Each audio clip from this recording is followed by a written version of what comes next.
and welcome to the Deep Cut Fandom podcast. I'm your host, Victor, and as always, I'm with my co-host, Robert, aka Shumworld. So what's going on, Vic? Same old, kind of, I don't know, nothing new. Seems like a slow news week, doesn't it? Yeah, but speaking of which, I just want to do some house cleaning. I just found out last minute that that Thundarr comic that we just a follow-up for one of our older episodes where we talked about Thundarr, and I just want to just get a heads up that this week the first issue of Thundarr is coming out. Okay.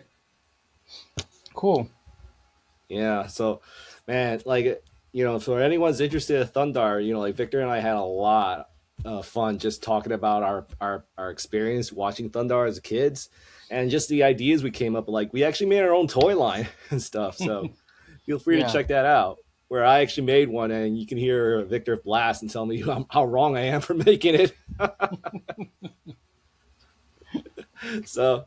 Anyways, but again, this is just me following it up because I'm so excited for this book. Just looking into it and stuff. Yeah. So, but here's the thing, dude. I had so much fun. I'm looking forward to this book, but it kind of sucks we don't get that many toys on Thundarr, right? No, darn. Right, and. And the only things we got were those 3 action figures. I forgot who made it, but it was a long time ago. Toynami? Right? Toynami? I believe so. Yeah. So seriously, dude, I wish this toy some toy company today would make them, right? I mean, it shouldn't be that hard to get the license, I think. Yeah, but just out of curiosity, who do you think would be a great company to make those toys? Who do I think would be a good company? I kind of want to say Super 7. Yeah, I was thinking Super 7 too. Just to be able to get ultimate versions and reaction versions. Yep. Get the most of both worlds. Right, exactly. But funny you should mention Super 7 because I just want to go just a complete tangent on Super 7 because I remember I watched an interview with Flynn, the owner of the company, and he actually went to the history of Super 7 and what was his true vision of the toy company. That his intent was to get stuff from Godzilla, believe it or not. Right. And of course, the other thing I like about Flynn is that he's into that weird stuff that nobody likes, but he finds a way to bring it onto the market. Right. Weird stuff let me see if I can, this thing right here from Godzilla. Remember this toy? With the Shogun Warrior? Yeah. Yeah, the Shogun Warriors. Remember those things, dude? And I always remember. I actually remember owning the Godzilla version of this figure. Okay. Where it had a switch in the back, and it the thing I always laughed about it was that's you didn't see that red switch in the back. Yeah, that's the mechanism for the atomic breath. Yeah, which is this thing right here that it spits out. And the thing that always made me laugh about it is that it looked more like a tongue. It does. With a colored red tongue. Yeah.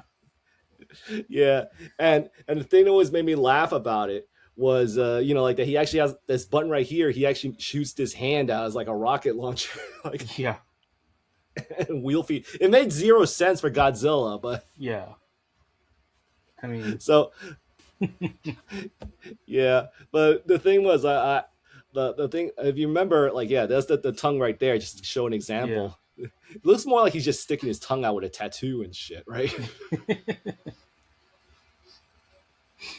But the reason why I'm bringing this up, because no one really talks about this, but Super 7 actually made a counterpart to that figure. Yeah. And I think it was made last year and stuff. I don't remember. Yeah, that's the thing. I checked it out. It was last year and all. Okay.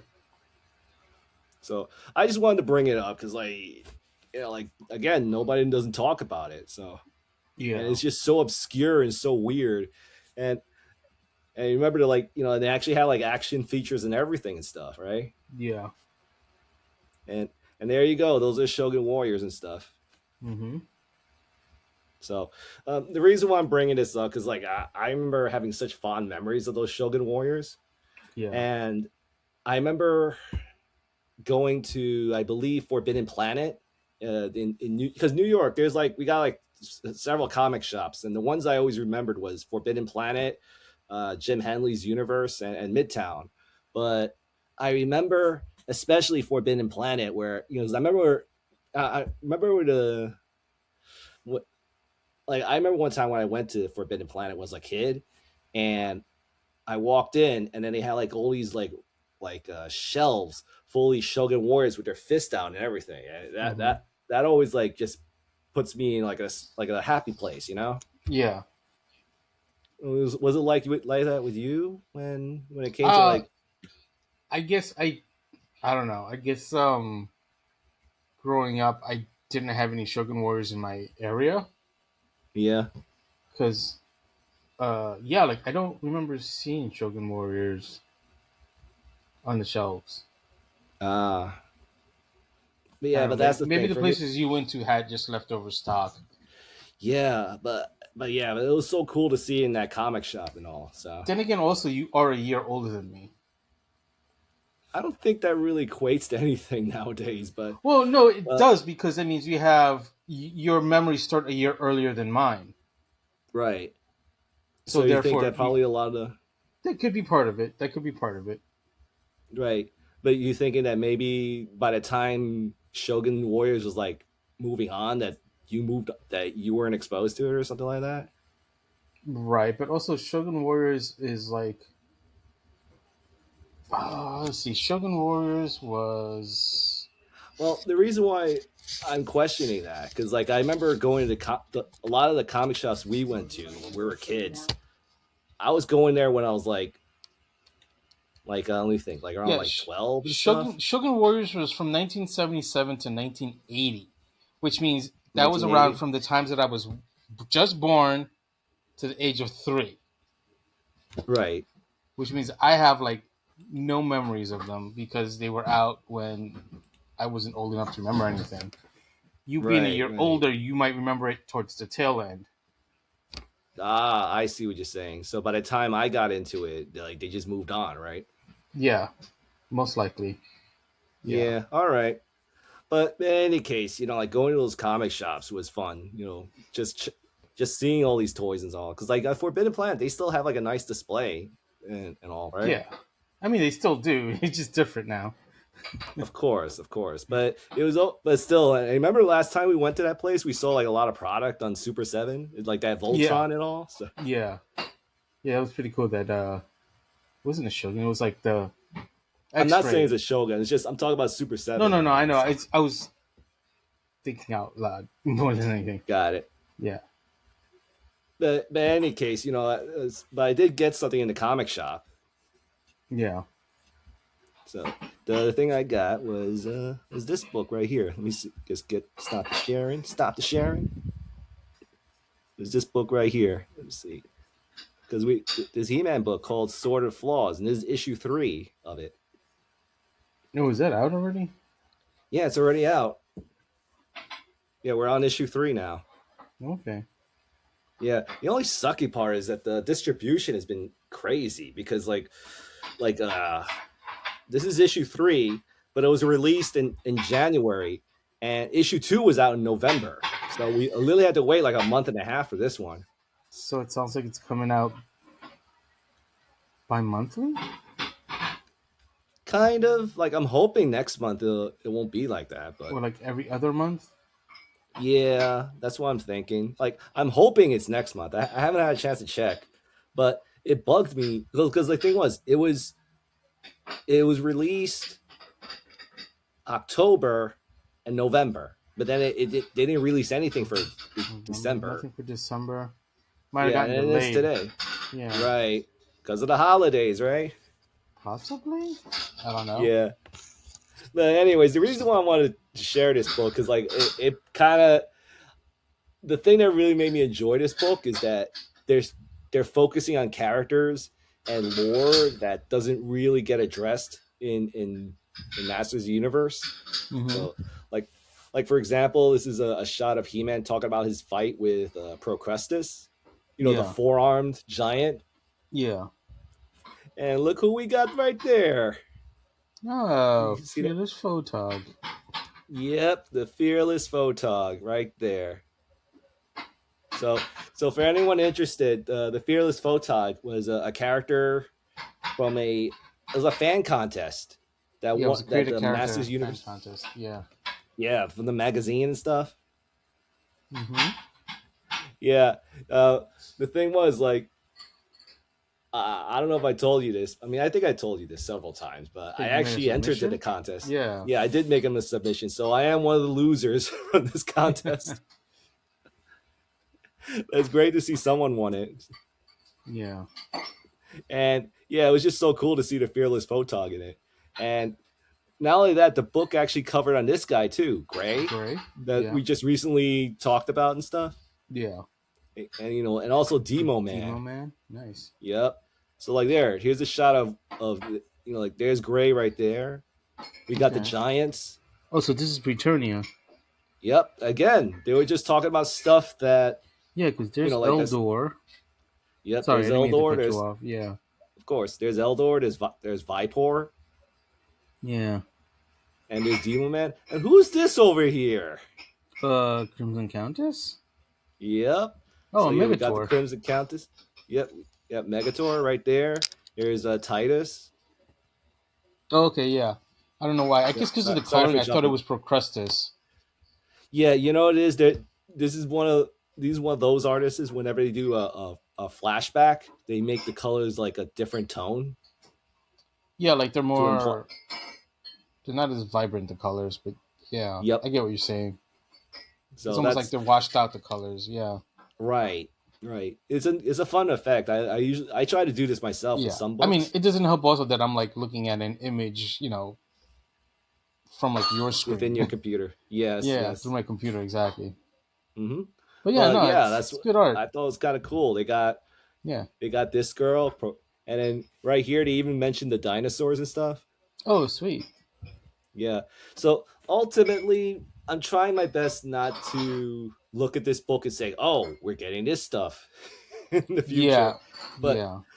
But the thing I will say is that it's kind of interesting that we're getting so much focus on Powers of Grayskull this year. Yeah, I mean, they're trying to. I guess because they're trying to, finish the line and kind of like. I think they're just trying to like push the line past what was originally done. You know, right? Just expand it with new lore. Yes, exactly. You know, and I welcome remember the dinosaurs. Yes, like my hope is that this just raises more interest on these products. Yeah, not only that, I hope someone has a prototype for this Brontosaurus. Yeah, the big guy. Yeah, you heard that story about the Brontosaurus? I'm not sure which story you're talking about, but I heard that supposedly it was just thrown out. That's the story I heard. Yeah. I'm like, damn it! Like, how dare you? It'd be a shame if it was, you know? Yeah, exactly. Like, how dare you, man? Like, that's all I could say. And that's a big boy too. Exactly. Maybe this could be the next crowdfunding. Why couldn't this be the crowdfund? I mean, you never know. I don't know though. That's expensive though. That's gonna be expensive. Well, is it gonna be that expensive? I don't know. Sorry, I'm just kind of. You're wondering, right? Yeah. Pondering on the thought of.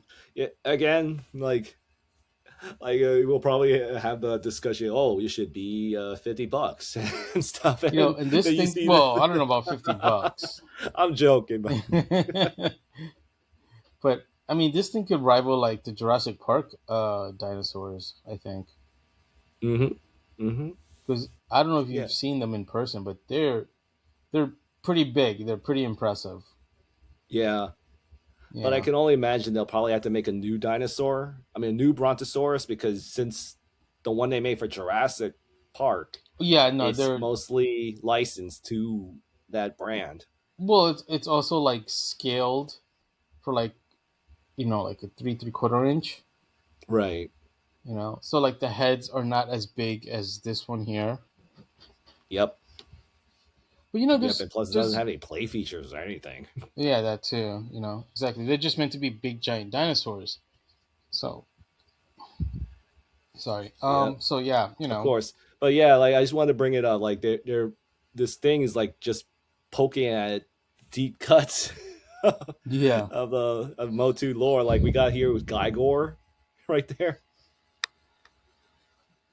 Oh, okay. It's a little hard to see. I know it's a little fuzzy. It's a little fuzzy. There you go. Yeah, because it was zoomed out. Yeah. Yep. Yeah. Yeah. We got Gygor right there. Oh man, they drew him really big in here. Yep. So that's another figure I would love to see in the line. Yeah. Who's that? Triclops. Why is this thing not zooming out?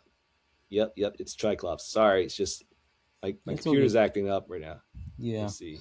I saw it drifting before, to be honest. Yeah, it did. I was like, what? So anyways, there's Gygor right there. But here's the other thing that caught my eye, which is this thing right here. Isn't that one of those like mechanical things, like a stilt walker or something? Yep, there it is. Climber. There it goes. Yeah, that's exactly that. Like that's like a little subset of like mini, for lack of a better term, like mini rigs, right?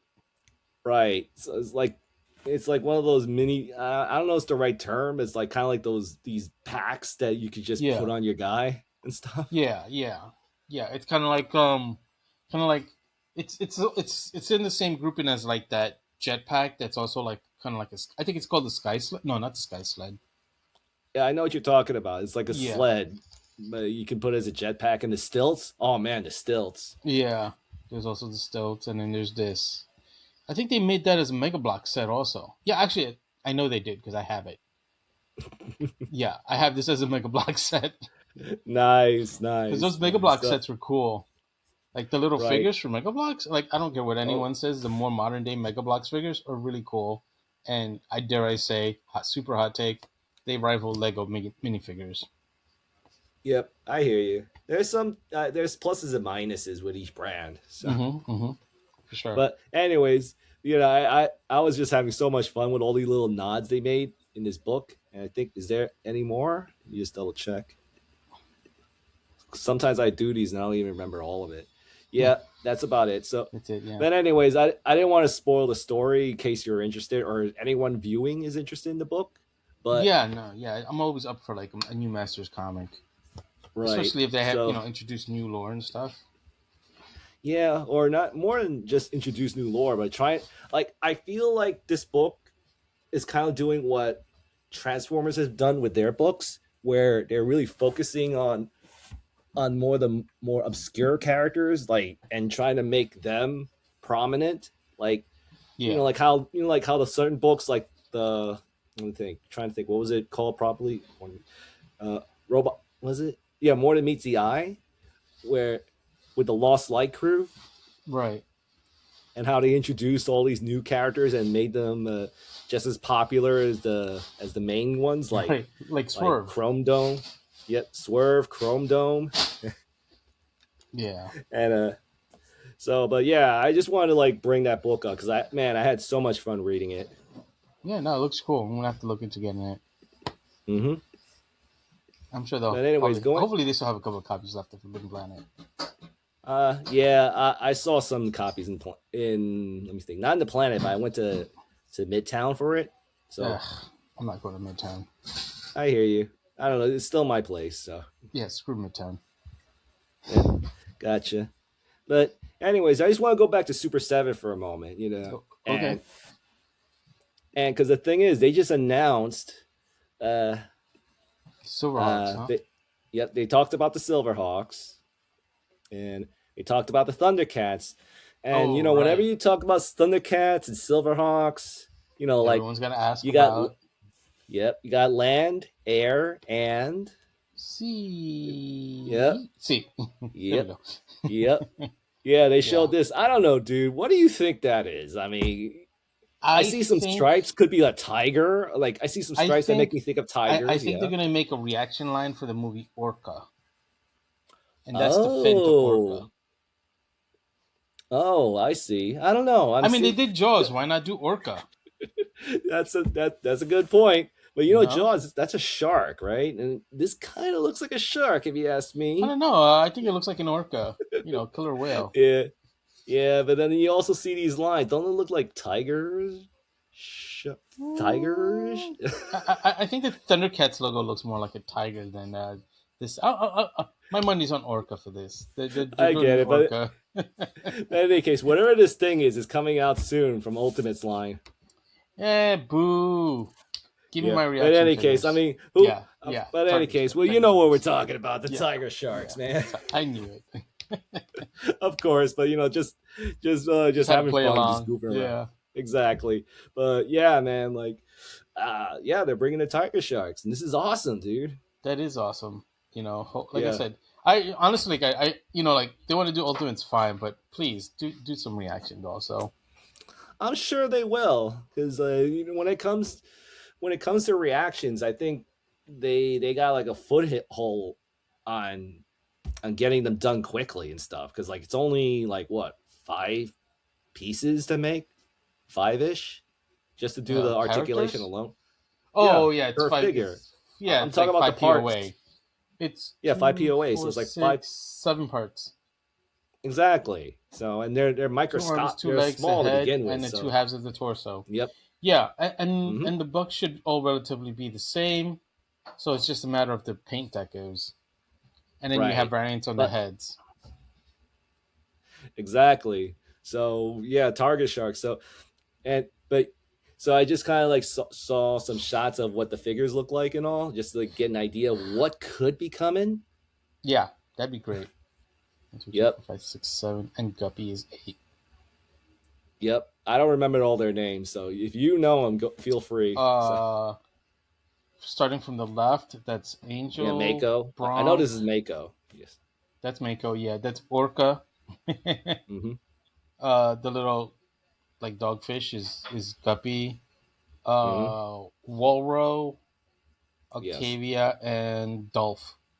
Yeah, I remember Dolph. So yeah, but the thing is, when you think about this line, I mean, there's a lot of potential for figures, because not only they can do like the fish for like, just a recap for people who don't know about the Tigersharks. These are like humans that have the ability to turn into fish type characters. Well, or sea related characters, is I guess. Yeah, but I was gonna say, what I wanted to add on is like they don't actually themselves, like they go through this tank that makes them transform. They don't have the ability to turn into said sea life by themselves. Mm-hmm. Because Walro was the one who created the tank. Yeah, there's an extra step there for changing. Yeah. So I guess this kind of completes the trio. Yeah, because I tried to figure out what was the name of this trilogy, and I actually did some research. And I found out that the company that made Thundercats, Silverhawks, and Tigersharks, that they wanted to market this as the Thunder, Rankin Bass, Thunder Force 3. So okay, interesting. Yeah. So we're finally completing this line, Yeah. Yeah. So like. Now, just to give you an idea, this is like some fan artist named. Yeah. I forgot his name. Like, let's see. Let me double check. Mr. Johns, I think he calls himself. Mr. Johns.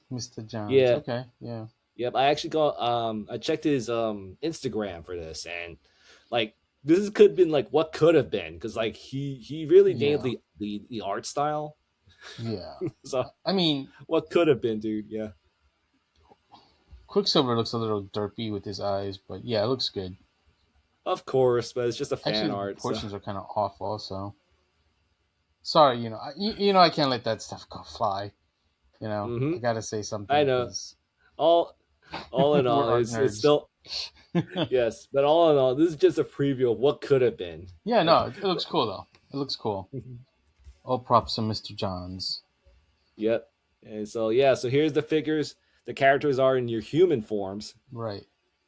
So, we could probably get, I would say we could probably get like a mix of both, just to keep the line going. Yeah. Because I was thinking maybe they can like do something where, I mean, it'll be a pleasant surprise if the Ultimate lines was able to include both modes. I'm sure they will. Yeah, I mean that's one way I could put it, but at the same time, I'm thinking there's so much difference between their animal mode versus their human mode Yeah. that, and plus, knowing Super 7, they'll find ways to like extend the line. So Honestly, I'd be happy like if they did what LJN did with the reaction line and make it so that it's like a flip changer head. right, I mean, they could probably even do that with the Ultimates line, really. you could just do it at head swaps if that's the case. That too, yeah. So we got them like what like the humans, the good guys, but we also got like this dude, like some of the more obscure characters, like you mentioned, Guppy, Yeah. or Gup, it says right there. Yeah. Him and his fish mode. Yeah. Not only that, we got like all the civilian characters, like kind of like the equivalent of the Burbles or something. Like, no, they're not. They're actually the native species to Wataru, which is where all the action takes place.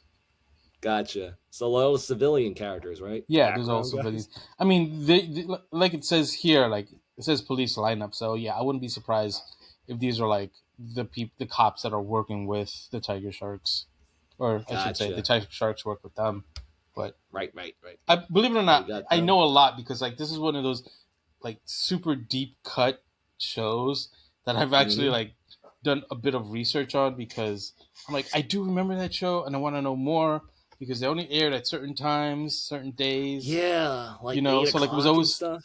No, dude, it aired like at 4:30, but like it didn't always air at the same time. It was on Channel 5 for us, which is like our current local Fox station now. Last thing I remember, I mean, I'm just going from my memory that it was like Sunday at 7 or 8 o'clock in the morning. They could have repeated it those days, but I distinctly remember it also airing like 4:30, and I think they only showed Tigersharks on Fridays because it was on a block. Yeah, it was like a half-hour block that had like different shows, kind of like Super Sunday, but they called it the comic strip, and it was all like Rankin Bass stuff. Yeah, for me it was Sunday. Like I said, it might have aired on Sundays also. Right. But yeah, the possibility we can get those guys but we can also get this villain. T-Ray is cool. Yeah, and he doesn't change like Monstar from Silverhawks. Right. Well, he did have like a human form. No, I don't. Like in one episode. Oh, I totally remember. That might have been like a one episode thing then. Yep, exactly. Because like this is, I know for a fact this is like his regular form. What we see here. I mean, sometimes he also has like a breather if he's above land because he's like a fish guy. But other than that, yeah. Yeah, there's the lineup of his baddies and stuff. Yeah. So I remember this dude because he had like this weird eye, this eye like Walleye power. was his name? Yeah. His name was Walleye, and there's two other guys. Yeah, I don't remember anyone else's name. Right. Then again, episodes are hard to find. It's kind of like lost media, like certain episodes from this show. Yep. So we got them. We even got like the other baddies, like this dude, the pirate. Yeah. Yep. I remember when it came to the show that he always kept saying, "I love the water." I don't know. I always thought of him more like, I mean, he was a captain, so he was kind of like a pirate. But to me, he always looks like a ringmaster from a circus. Oh, definitely. And there's his group of baddies and stuff. That's right. And I remember this dude, his name was Dragonstein. He even has like bolts on his neck. Yeah, it's pretty cool. He used to ride him too, right? Yeah. Yeah. Wasn't it? Did he just hang out next to him? Maybe he did. It's just I don't remember him because like he was so he is a pretty big dragon, but it's just his wings are so tiny that it's it's kind of like one of those things where the wings are like this tiny. He's flying and stuff. So. Yeah. I remember this dude kind of being like an evil Gloop and Gleep. yeah, he totally was. Yeah. Yeah. So, and just to give you an idea of the toy line, maybe they could probably add some of these accessories with the Ultimates line. Yeah, like if you look carefully. Yeah, sorry, go ahead. Go ahead and finish. What you were saying, look carefully. Oh, no, I was just saying, if you look carefully, like on all the Tigershark figures, you could see the cutout rectangle for the head flipping action to change them to humans. Right there. Yeah. Right. I don't It'll think be a they did pleasant an angel. surprise. Right, because she's a girl. Yeah. Well, we got Chitara, so. I get it, but you know, like when it came to girls, it was rare to have them in boys' toys during the 80s. I know. I mean, I think we're lucky we got like 3 or 4 of them in G.I. Joe. Exactly. 4 actual characters, 5 figures, because it was a repeat with Scarlet. Yep. So just to let you know, this is like the little bit I got. So did you know that there was a project in 1987 that intended to cross over Thundercats, Silverhawks, and Tigersharks called the Thunder Force 3, but never really did? So isn't that the name of a video game also? Yes, it is, from Sega. Okay, that's what I thought. But man, what could have been, right? Yeah, no, that would have been cool. I mean, we almost got that in 2012, but unfortunately, the 2012 Thundercats version got canceled also. Yeah.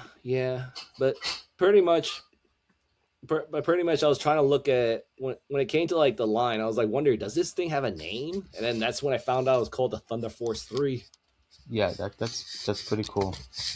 Mm-hmm. So, in any case, you know, aside from that, like some MotU news I found out. Some MotU news? Okay. Yeah, because like a bit of a follow up to. It's a bit of a follow up to your Great Black Wizard. I was kind of, to be honest, I was kind of surprised they were releasing this character so soon. So, and there's a little hint on it. We're bringing back a classic evil doer with explosive abilities. Think you know who it is? Here's a sneak peek at this new edition. Additionally, from January 28th, 2026 at 9 p.m. through January 29th, 2026 at 8:59 a.m. Pacific time, only Club Grayskull members can buy this item at MattelCreations.com while supplies last. The clock's ticking. Are you ready for our reveal? I don't know, dude. I have no idea who this guy is. Wink, dude, wink. You can't tell. It's Blade. They're finally releasing Blade. Like I've been wanting to. Right. Yeah, he's so cool. He can cut people in half. Right. Right. Wink. Exactly. He can blow them up with his swords. Put them down size. Yeah, but in all seriousness, I mean, blast attack. Yeah, but you know what it is? I think they knew, we know, but of course they're just trying to have fun, just trying to get a reaction out of us, and trying to. Well, I mean, it doesn't help that the Great Black Wizard has same legs. The legs. Yeah. Yep. And then plus they already have hints of it with his axe. Yeah. There you go. The axe, and like there's a close up of the axe and the split action feature. Right there. There you go. Look at that. Mm-hmm. Awesome. Yeah. So, yep, we're gonna be getting Blast Attack, and this is just like the vintage toy. So yeah. This looks like an illustration from the cross cell, right? Mm-hmm. Yep. Yeah. And then we got the toy itself with the act showing. Yeah, the pieces look almost exactly the same as the vintage one that they had in the preview. Yeah, but something tells me, whether it is or isn't. They tweaked it a bit, but yeah, it's very similar. I'm thinking, yeah, but whether if it is or isn't, I don't think it's. I think the split action feature is going to be more manual than actually like a gimmick where you gotta pull something to activate it. Yeah, we'll see. Yeah, either way, but if it is and isn't, I'm happy that he's being made, and he's going to be original. He's still going to have his gimmick to some extent. Yeah. I mean, I'm going to assume it's probably better than the tongue lasher gimmick. That didn't survive very well. Yeah, the tongue lasher. When it comes to certain figures, like the gimmick is part of the character, and when it came to tongue lasher, it was a little disappointing. Yeah, I'm a little tempted to get a vintage one. Me too. That was the reason why I sold mine. Oh man, okay.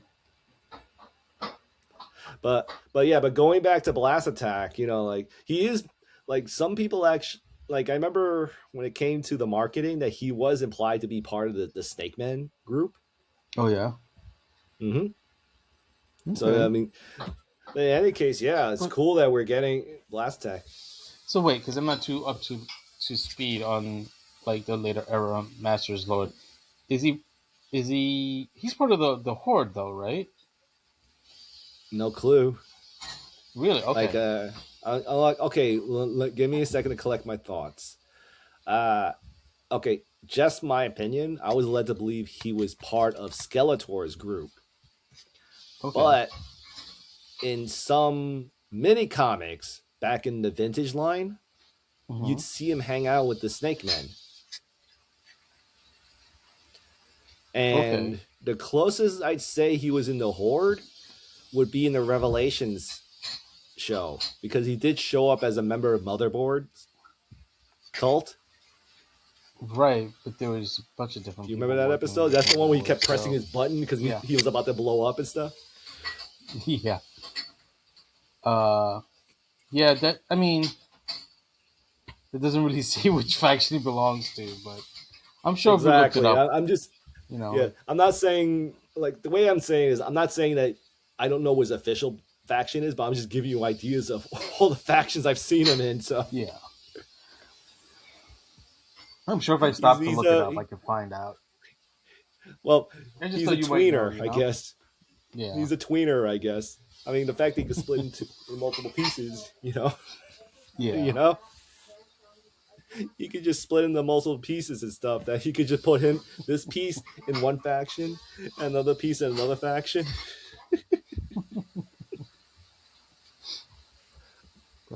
Again, ideas, man. Good old Blast Attack. And there's his legs So yeah, he's coming up the MotU line and stuff. So, and plus he's part of the vintage line that everyone's like is demanding for and stuff. Finish the line, yeah. Exactly. So you know we're getting there. Whining about it. Yep. Well, we're getting there. Like we already got Dragstore and now Blast Attack. Yeah. Oh, I still need to get Dragstore also. Oh, okay. Yeah, I might have to put in a big order. So you're probably going to be saving up for that boy? I'll probably be getting a couple of them when that boy comes out. Just like, was it this week or next week? Yeah. Well, it said January 28th. So. Oh, that's next week. Yep, totally next week, dude. By the time this thing will be air. Yeah, it'll definitely be airing. By the time no, this will be up as this should be up on our regular day of Wednesdays. Mm-hmm. So, yeah. So, you know, like, I'm happy we're getting that figure. Yeah, I mean, me too. And, you know, I'll probably end up getting him. I'll get Dragstore, and I'll get Great Black Wizard. You know. Nice. Yeah, you get those legs twice. That's right. It'll be twice as nice. Yep, indeed. But aside from getting those guys, I already know for a fact I'll be surprised if you'll be getting these figures, because like I found out that MotU Mattel is like teamed up with this other company called Katun, if that's how it's pronounced, and they're making their own line of figures, which is I'm assuming, I don't know the article. I haven't read the article completely, but I'm assuming Katang's like this artist, and he's making like, I guess he's kind of solving a question for people who are interested on what if Masters of the Universe crossed over Planet of the Apes, I guess. That's exactly what I was just thinking. I was like, right. Planet of the Apes MotU. Yeah. So they basically, you know, like, I'll zoom it in for our viewers that basically the artist wanted to make like a gorilla version of He-Man. Yeah. I'm assuming it's like 5 points of articulation, like the neck, the arms, and stuff. So yeah. He also made. Do we know what size this is? No clue, but But the thing he also did like a Skeletor. Interesting. Okay. The Okay. Skeletor don't look so bad. It's just the He-Man looks kind of like, I don't know, like Uncanny Valley, I guess, because he just looks so creepy. There's an Orko. Yep, we got the Orko. The Orko looks pretty nice. Yeah, reminds me a bit of 2000X versus, original. Not that there's anything wrong with that. I'm just saying. Right. And this is based the illustrations he had, so they pretty much followed it based on these illustrations. Yeah. Got the Skeletor. You got the Orko, and they're showing the fact that they made him look like a gorilla and stuff. Yeah. You got him. You also got the He-Man. It's kind of creepy, dude. Little bit. Yeah, but they also showed this other figure in the line that's really, from what I've been told, it's still a work in progress, but it's a Battle Cat. Okay. And that Battle Cat can go with anything, if you ask me. Yeah. Kind of dig it. Yep. I love this. Is my this is my second time looking at it. I'm gonna zoom it in. Look at the fact they got like a gorilla. That's kind of slick, man. Yeah. I wonder how much. Do you know? Do we have a price on these yet? Nope. No comment on this yet because this is still a prototype from what I've been told. Right. So, and I don't know what the prices is for the other figures to begin with. Yeah. But I can. Whoa. Incoming transmission. Yep. Yes, we'll be talking about Transformers later on. So, so in any case, yeah, I would say this is the only thing that's catching my eye. Yeah, and it's very eye-catching. That's exactly, dude. So, like, especially with especially with this piece right here and stuff. Yeah. So, but ultimately, I mean, yeah, the other figures is a pass for me, dude. I mean, it was always a pass from the moment I saw it, but yeah, that's true. But yeah, but that Battle Cat, man. Yeah, that Battle Cat looks dope. Right. Oh boy. So I don't know, Vic. So just out of curiosity, you played any games of late? Actually, I have. Oh yeah? Care to share? Yeah, I played Dragon Quest VII Reimagined, but just the demo. Oh, is that the remake one? Yeah, dude, it is really, really good. There's a lot of quality of life improvements compared to the original, because I do have the original and I played it. I don't think I finished it because it was like 4 discs for the PlayStation. Nice. Yeah. Oh, yeah, way back when it was you couldn't like fit it all in one like a Blu-ray and stuff. Yeah, exactly. It's really good. It's just really, really good, you know. And as a lifelong Dragon Quest fan, like, yeah, I actually I've been also looking at other reviews, and I'm like, maybe I should get the DQ 1 and 2 HD 2D remake. Yeah. Plus they also redid Dragon Quest 3. So thinking about it. I hear you. I heard that the guys who have made the game, they're planning to make a new one that's going to be more adult-like. Yeah, that's for Dragon Quest 12. I don't know how much progress they've made on that, but I think it was like last year or the year before. They've just like, we're doing Dragon Quest 12. Right. So it's just a matter of time. Right. Because I heard it was going to be a little more adult, because since they said that their target audience for Dragon Quest 1 is 12 years older, they're going to try to focus on that audience for it. I mean, most fans are like our age. You know? Of course, but it's just, like when it comes to business, they always try to like, there's a set target they're really aiming for, which is a certain age, and that age is old enough to. They're older now, so like that's why they said that the new one was going to be more adult. like a more darker tone and stuff. Yeah, darker tone for sure. I don't know about the term adult, but yeah, definitely more mature of a story, I guess. I mean, the stories aren't really that immature though. Like they're pretty solid stories. They're just they're not super crazy like say a Final Fantasies have become.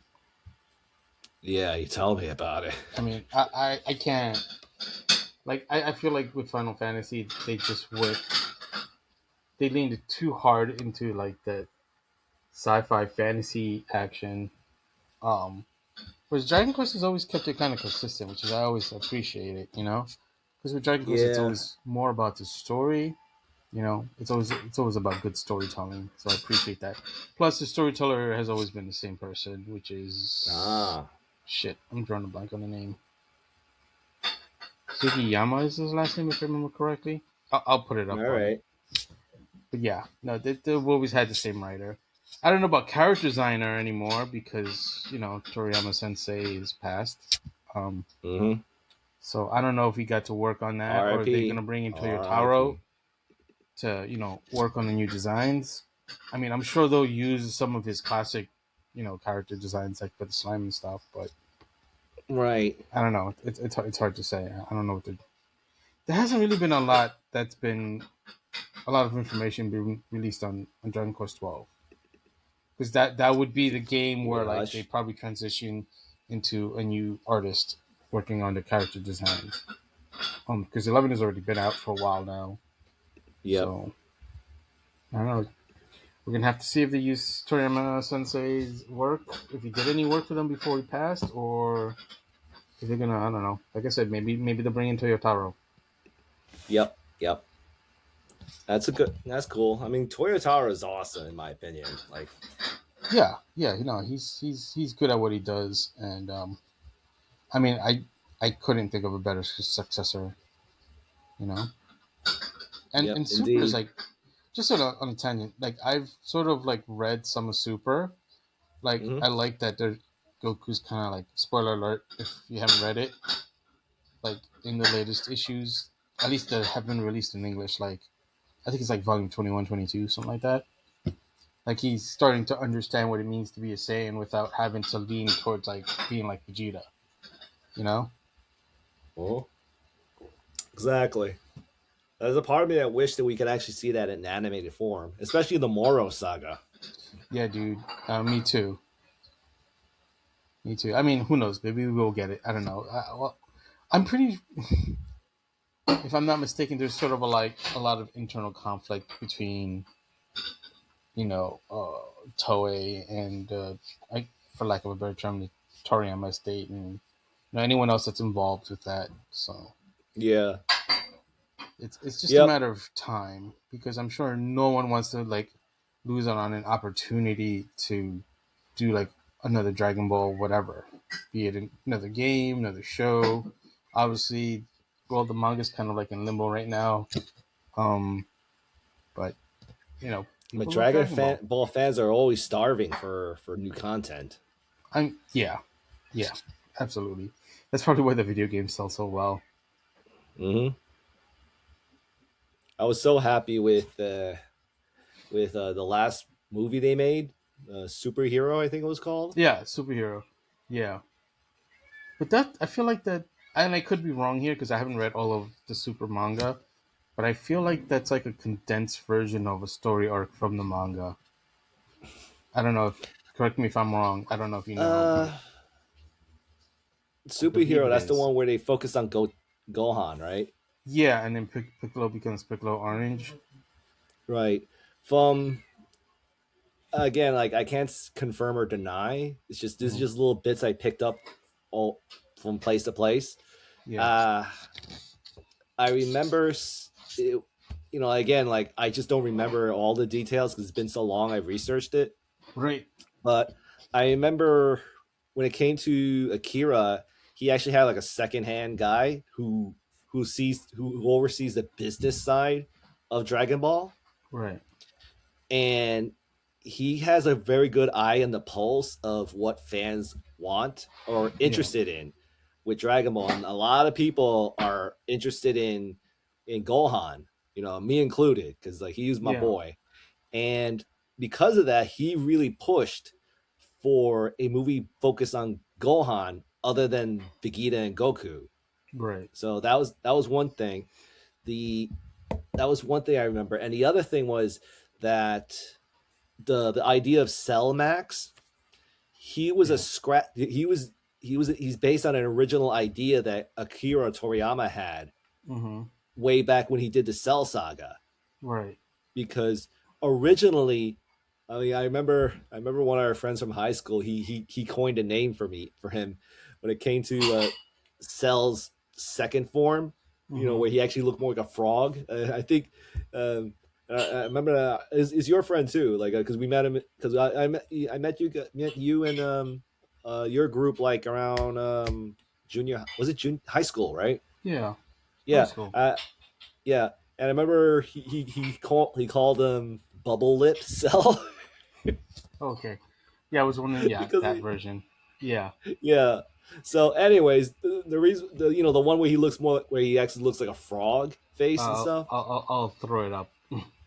Yes, but anyways, the reason why I'm bringing him up because a lot of rumors were stating that when Akira at the time he was doing the Cell Saga, originally that version of Cell was supposed to be the main form. Yeah. For the entire saga, so to some extent, Cell Max is kind of like Akira Toriyama picking up a scrapped idea.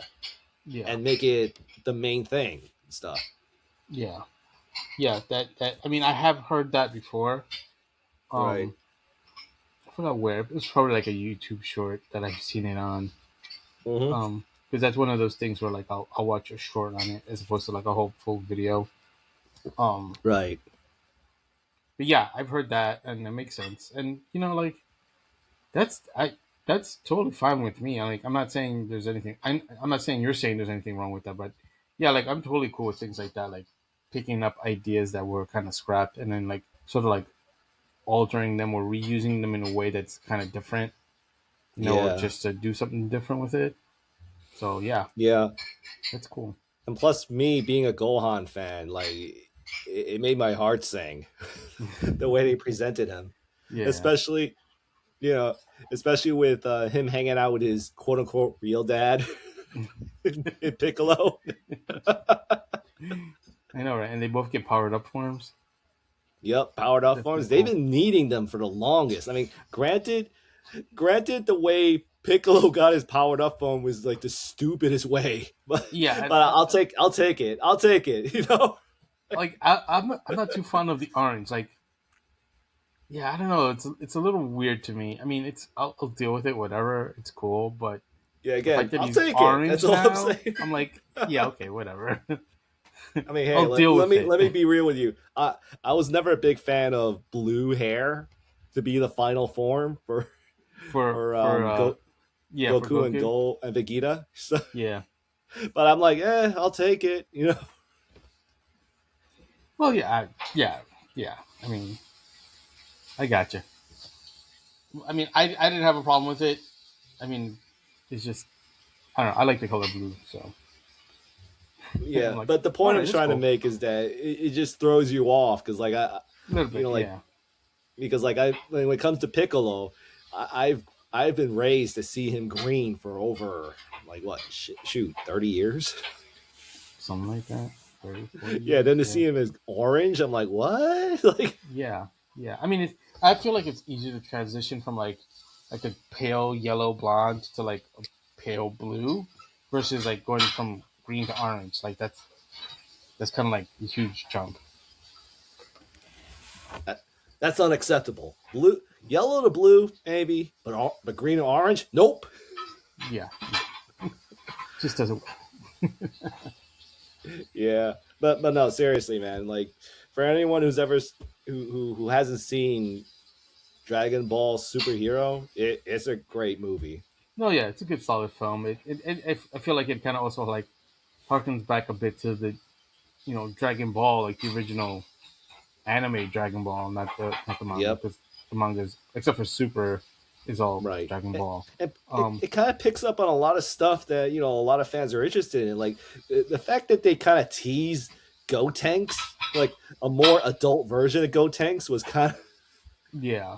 But I mean, in some ways it's a bit of a cop-out, but at the same time I'm like, I know what you're doing. You know what I like about it also is that it's the return of Red Ribbon. Like, outside of the movies, we haven't seen Red Ribbon since the Dragon Ball days. Right. Unless there's a filler episodes, I don't know. I haven't. Well, I've only seen all of Z in the Kai form, which means it follows the manga. But you know, the cool thing about it was that they started like make more prominence on one of the more newer characters they introduced in the Dragon Ball franchise. In I think her name is Android 21. I think. Oh, like the female doctor-looking android? Yeah. I thought she was a video game only character. Yeah, that's what I'm saying. That she started as a video game character, and she actually made, like, she didn't appear, but you actually see her face in one of the shots of the superhero movie. And when I saw it, I was like, oh, it's that girl. Yeah. Okay. Yeah, now I want to watch it again. Okay. Yeah. Good. I've got it somewhere on some disk drive. There you go. So anyways, you want to go for a break? Yeah, let's we'll take a little break, and when we get back, we'll talk about some more stuff. Right. See you guys in a bit. Bye.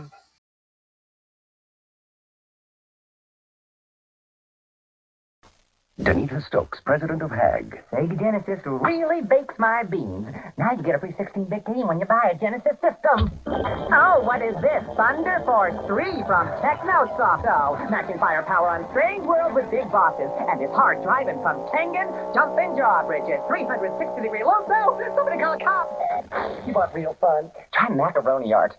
Self-portrait. Get one of these games up to a $70 value free, plus Altered Beast when you buy a Genesis system.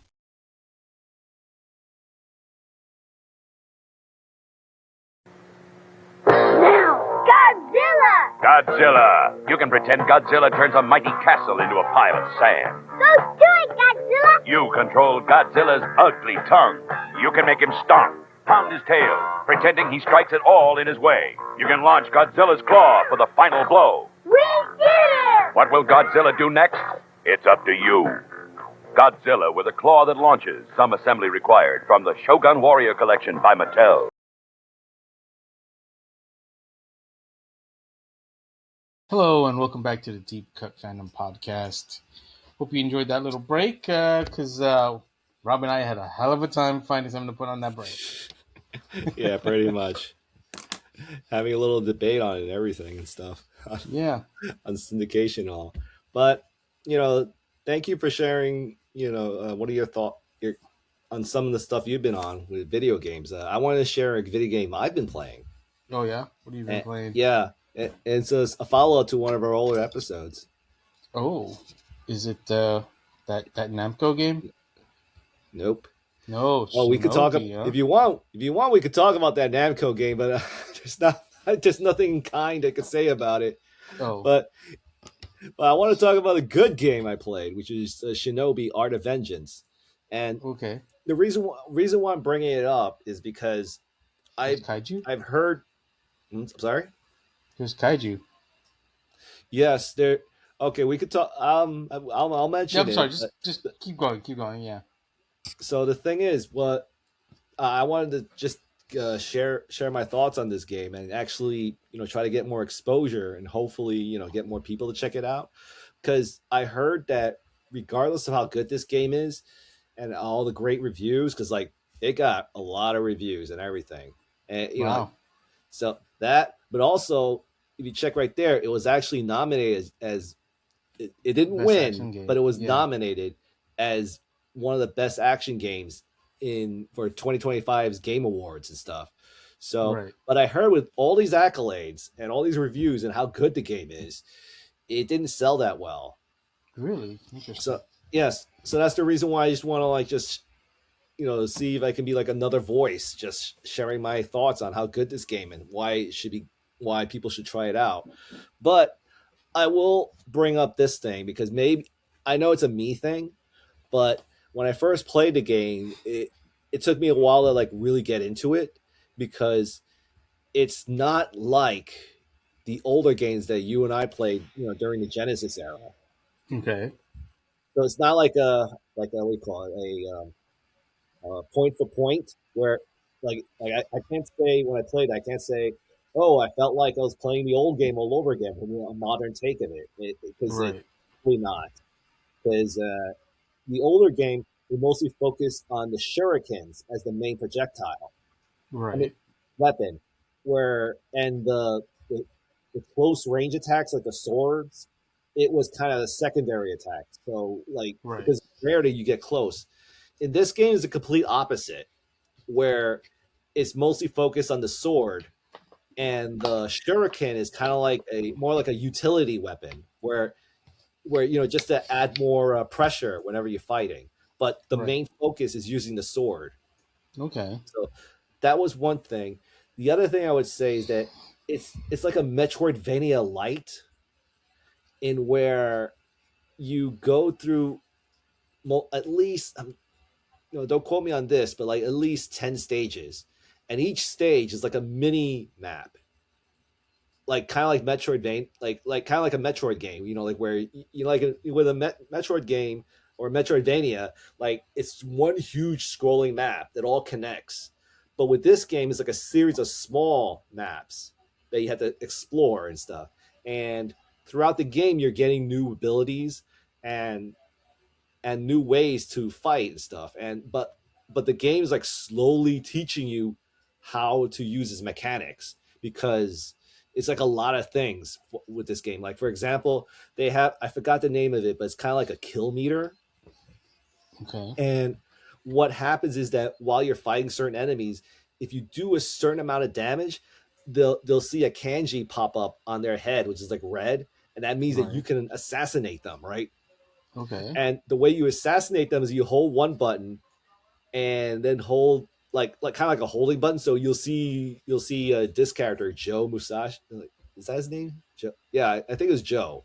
But when you see this guy, he'll start glowing, and he had to press the attack button, and he'll do that thing where like the enemy's here and this is Joe. He'll do like that ninja move where the whole screen turns white, but these two figures are black. And you see him go, and it's just like zoom by him.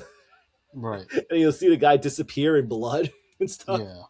So, like, I mean, that was a cool maneuver. But then eventually, if you really get good at it, you could do it 3 times at once. Wow. And then the way it looks, like, see if there's an enemy here, an enemy here, an enemy there.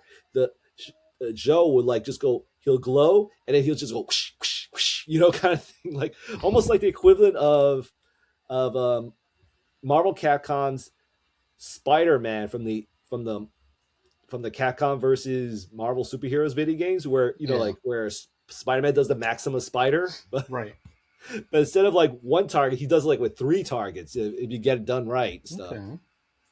And probably my other favorite move in that game, which is something again like you slowly have to learn as you're playing the game, was the parry. And me personally, I suck at parrying in video games because like trying to get the timing right. So like, block and then have the enemy hit you and then and stuff. So like for some reason I can never get the timing right in fighting games. But in this game, the way it's designed, I could parry on anybody. Because like the way the game is designed, the enemies will do an attack called the unblockable. And you could tell they're going to do the unblockable because they glow purple or something to that effect. Like you'll see a symbol that'll highlight saying, I'm going to do an unblockable attack. And that's when you do the parry. And you get very rewarded when you're doing a parry. And it came to a point where in the beginning of the game, like there are moments where I see people glow, like highlight they're going to do an unblockable. And then my old instinct was to distant myself from it, like just like if the guy's gonna do an unblockable parry, I'm right here, I'll jump back, let him do the attack, and then come back and hit him. But nowadays, like once I got the parry and just got it down right, man, like every time someone says I'm gonna do an unblockable, I'm like saying yeah, bring it on and stuff. Like, and it came to a point where like there's certain fights where you're gonna be fighting like hordes of enemies, and you're gonna see a bunch of characters highlighting to go do unblockables. But I'm like, psh, whatever. Come on, like, and the best part is you can do the parry on bosses, which makes it even more amazing. Exactly. Okay. So the other thing I would say, and this is kind of like a more modern take of gaming, is that it has like a bit of a, it's kind of taking like the feel of like modern Dark Souls, like because like nowadays a lot of games they seem to take like little bits and pieces from Dark Souls games, and in this case is the difficulty against the bosses. So the bosses you fight are pretty challenging. I'm just bringing up all these points but this is like a game where you need to take your time with it and learn all the mechanics, because I remember an interview that I saw with a game developer. I think he is the guy who did modern Doom, and he said this interesting line, which I carry whenever I play certain video games, which is he said something along the lines of, I don't mind frustrating you when you're playing my video game, but even though I'm frustrating you, so long as I'm teaching you something and keeping you engaged, that's all that matters. So in this case, it's kind of one of those situations where there are moments where I get frustrated, but but then I take my time to like figure out what the game is trying to tell me, and then use the tools they give me.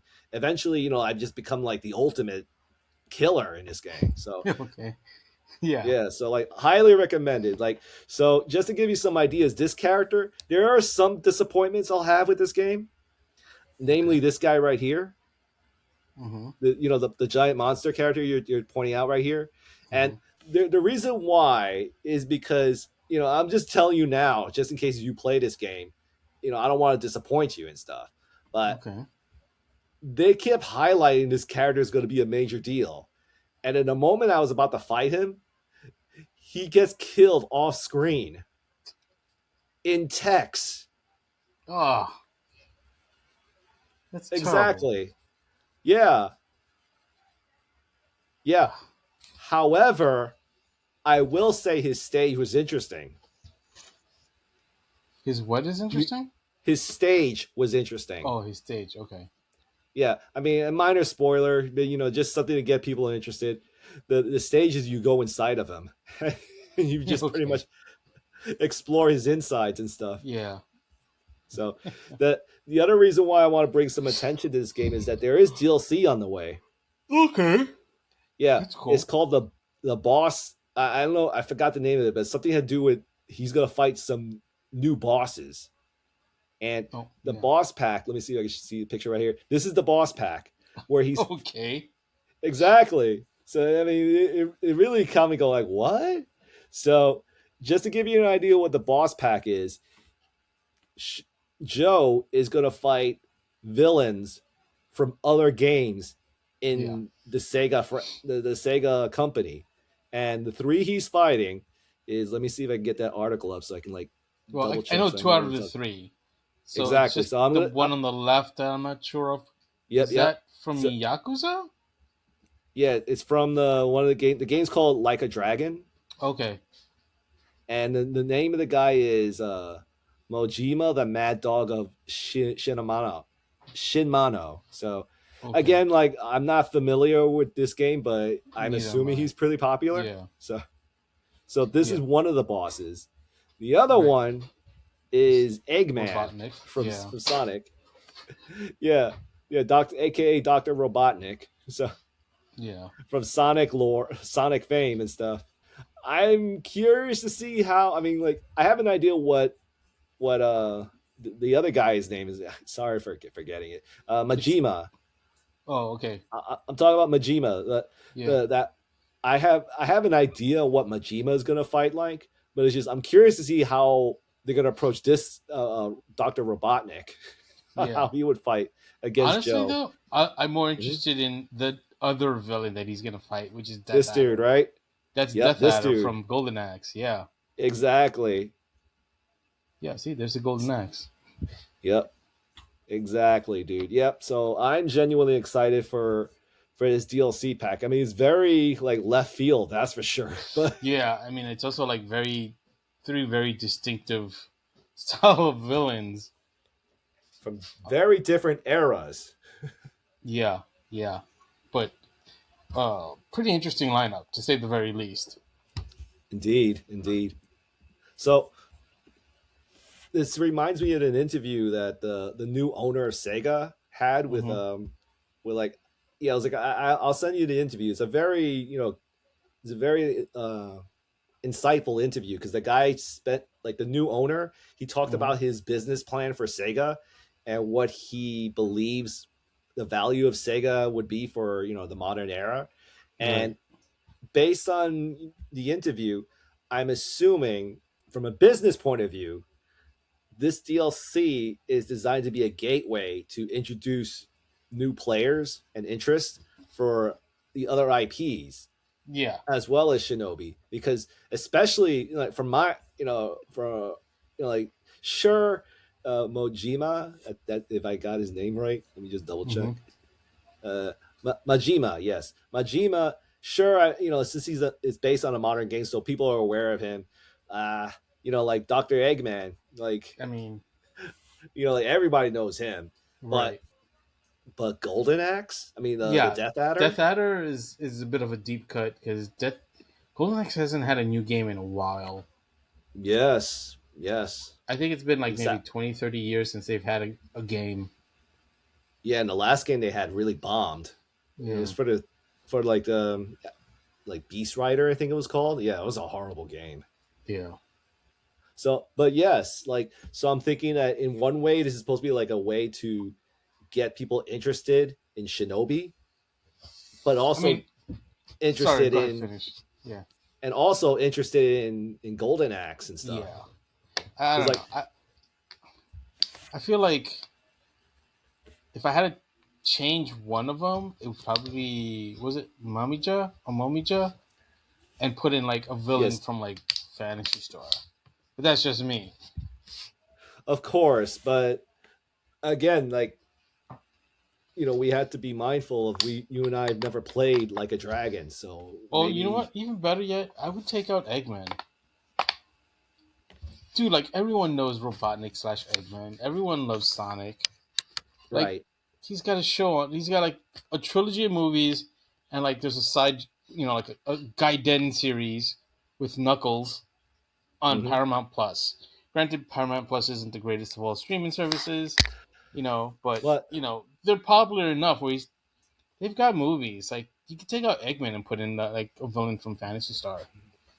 That's one way to look at it, but I'm kind of looking at it in the reverse of people who are interested in Eggman can look at this product and want to buy it and fight Eggman with a ninja. That's a fair point. So, I mean, that's the way I'm looking at it. Because, like, I will say, when it comes to... I'm totally with you when it comes to why is Eggman here. But at the same time, I'm kind of interested to see what are they going to do to... I mean, are they going to badass him up or stuff? Right. I mean, honestly, with... Like, my whole thing is, it's not necessarily why is Eggman here. I get why he's here. But going on what you said to, like, cross-promote other IPs, I would have done something a little bit more obscure to raise the level up of the other IP. Because, like I said, Sonic is pretty popular. Like, Sonic and Eggman don't really need that popularity. They don't need that exposure. That's my whole thought process. You know what I mean? Yeah. But that's why I look in reverse. His popularity is to raise interest to Shinobi. Yeah. I know you disagree with that, but it's just that's the way I'm looking at it. No. When you phrase it the way you just phrased it, it made more sense to me. Because you were kind of phrasing it differently, but just now when you just rephrased it, it totally makes sense. It's like a reverse exposure thing. I gotcha. Yeah. And I'm thinking then again, they could always do a second villains DLC pack. Exactly.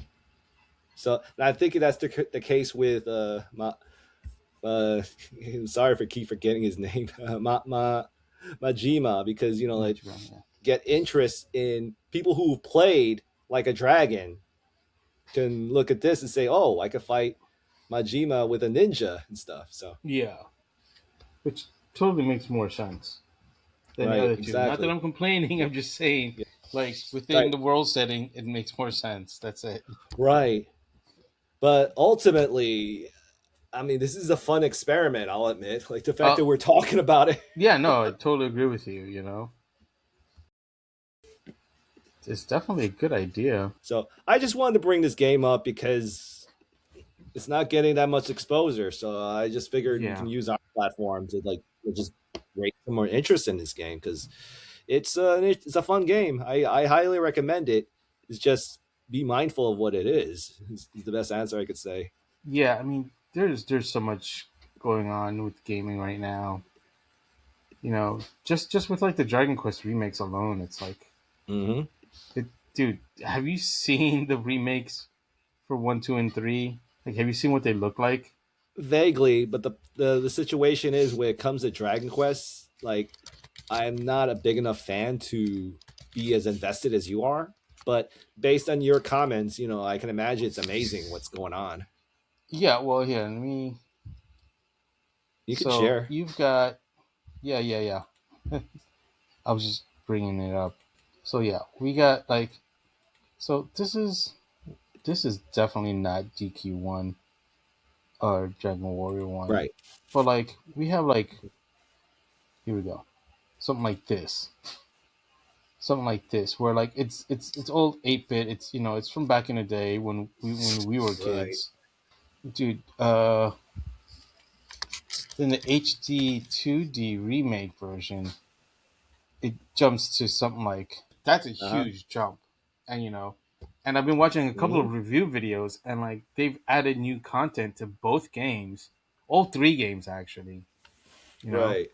So like, I mean, that's a huge jump. You're going from from this 8-bit era to this, I mean, it's still kind of like 2D-ish, it's still pixel art, but this is gorgeous. Yep. It's definitely a glow up. That's for sure. I mean, let's see. We got this video here. If it load, I mean, look at this. This is gorgeous. Look at the way this looks. Right. Just hand drawn and everything. Okay, this is the Xbox shot.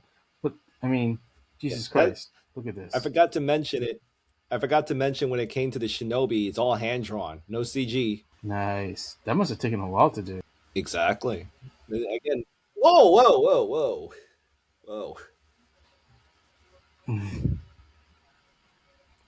I think you should take the audio. Actual game footage. No, it's off. It's off. The audio is definitely off. But right. I mean, this is insane. Anyway, let me stop sharing that because I don't want to get any copyright issues. But yeah, I mean, comparison is just night and day. I mean, it's been what? I think this year is the 40th anniversary of Dragon Quest. So like you said, it's a glow up. It's a major glow up.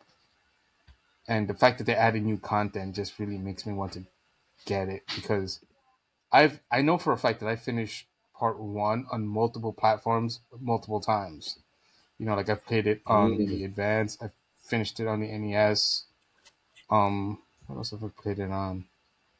I played it on my Switch, but I played it like a previous version, which is closer to like the Game Boy Color version, if I'm not mistaken. I could be wrong. But either way, I mean, it just is so amazing, dude. And Dragon Quest VII is just as gorgeous also. The reimagined one. So like like Square Enix is definitely, like trying to push forward with Dragon Quest while not necessarily pushing forward, if you know what I mean. Yeah. At least they're trying to be faithful, respectful to their fans, I imagine. Well, yeah, like I said, like they've added new content, new features, Mm-hmm. like little quality of life improvements. Because like I'm sure I don't know if you ever played Dragon Warrior One, but because that's what it was called when it was initially released here in the States. Yes. Uh-huh. It was, like it was not an easy game to finish. Right. I imagine. Yeah, so the fact Well, that for they're me, doing a new version is amazing. mhm. I will say I think the game I actually did play a Dragon Quest. I'm just trying to remember the number of it. I think it's 11. What system was it on? I played it in the Xbox. Which, oh yeah, that has to be 11. So it's like relatively recently, within the past 5 years Yeah. or so. It's the one where the character looks like Trunks to me. They all look like Trunks. Oh no, but this one really looked like No, yeah. Trunks. If With the it's on your hair. Xbox and within the last 5 years, that's 11. That's 11. Yep. Because that's kind of like the neat thing I think about the Dragon Quest games.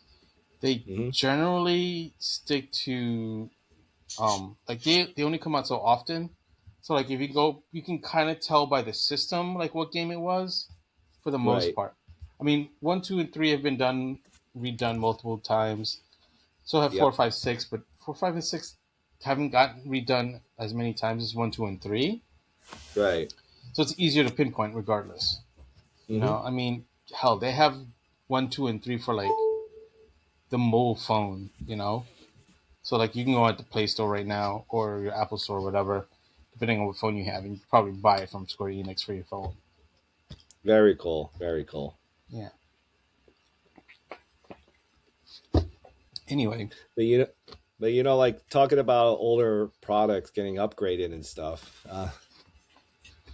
I noticed. Let's see. I wanted to like share some in-hand images of an upcoming Transformer figure. It kind of yeah. it's got a bit of a upgrade. Oh yeah. Yeah, the Studio upcoming series? Studio Series. Yep, Yeah. we got the older version right here of Earthrise, which was like little. I think it was like probably 5 or 6 years ago. Something like that. Yeah. Yeah, and then we got the new version, so you can actually see the stuff that they upgraded and Yeah. stuff. And I don't know about you, Vic, but when it came to the Earthrise version, he's a good looking figure, but it always kind of turned me off that I feel like he's pretty much the classics version. Like, yeah, at this point he kind of does look like the classics version. mm-hmm. I gotta say though, like this Studio Series version, it reminds me a bit of the Masterpiece, the first Masterpiece version, because of the feet.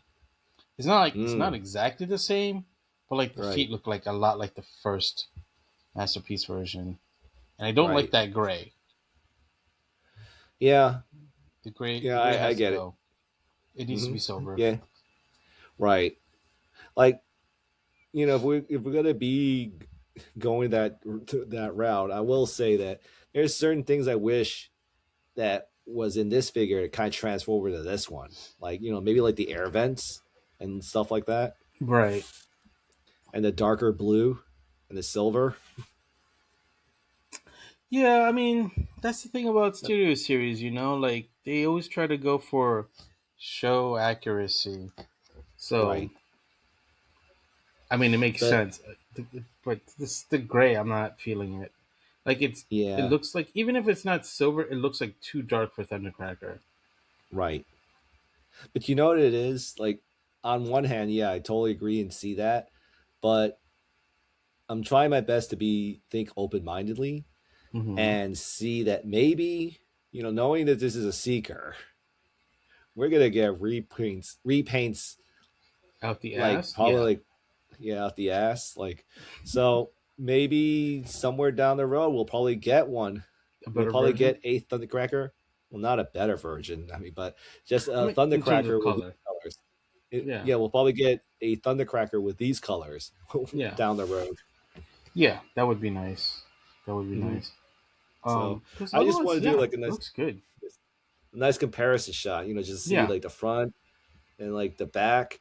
So this is the thing that a lot of that caught my eye is that these things are you can remove them manually. Yes, parts forming, but it's forgivable, like in my opinion.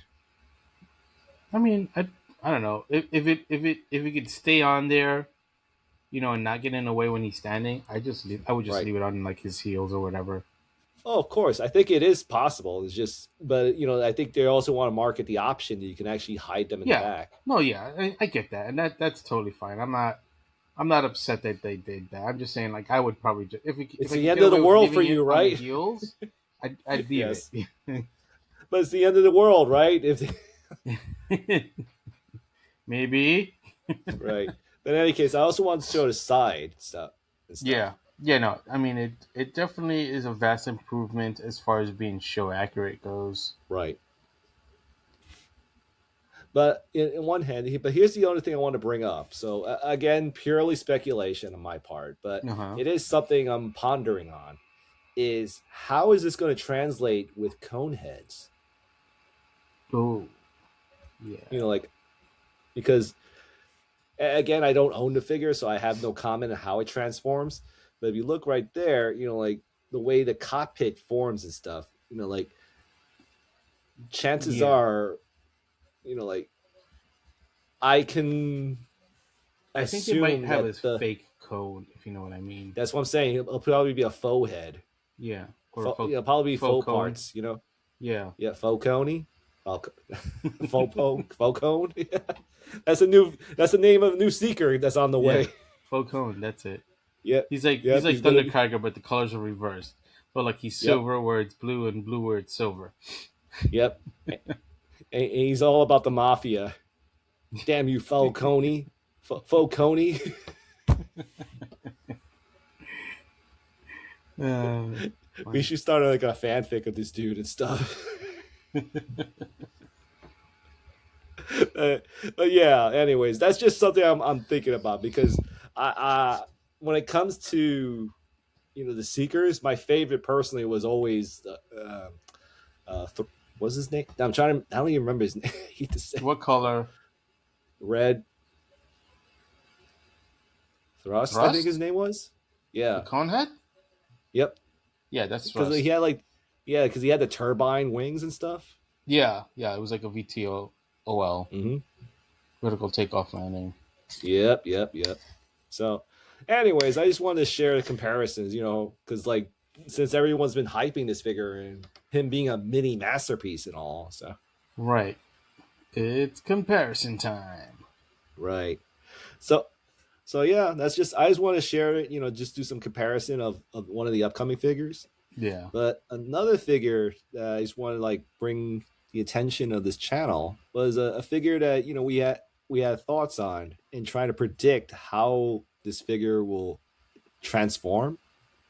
And based on current reviews from in-hand images of Sideways.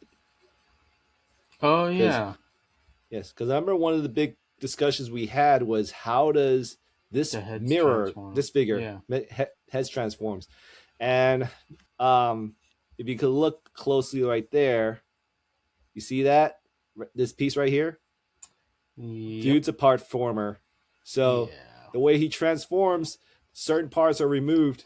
And in this case, is the legs, which I kind of knew was going to happen. And yeah. So, and there's a figure right there. You see this piece right here? Yeah, that's the arms. Yeah. For Rook, I think his name is. The gray one? Yeah, the gray one. I think his name is Rook. Yeah, I think you're right. I don't remember. Yeah. See, and you see right there? There are the parts right there. Yeah. So, it is disappointing, I'll admit. So, and here's some comparison shots of a deluxe figure. I want to point that out. It's a deluxe figure. It's Cycle Jazz. Yay. Yep. And it's a deluxe figure. I want to point that out. And this is a Voyager class price point. Yeah, so it's bigger.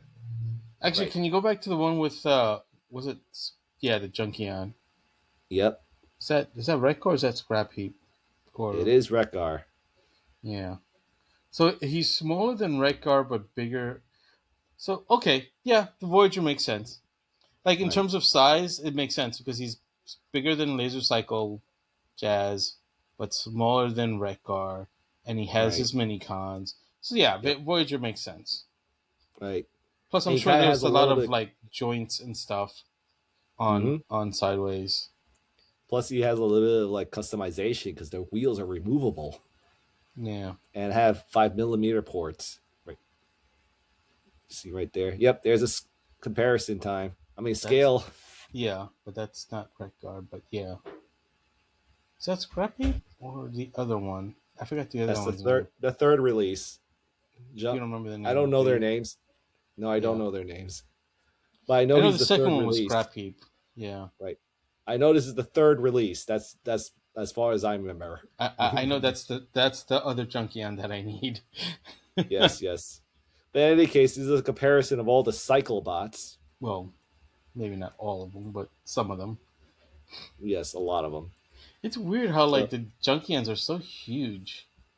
Right. Like they tower over a lot of deluxe figures. Mm-hmm. Yeah, anyway.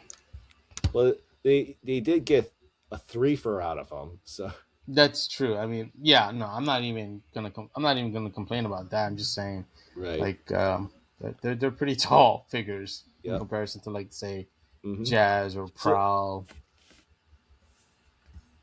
No, but it's cool. Yeah, at least we got the answer to Sideways here on how he transforms and stuff.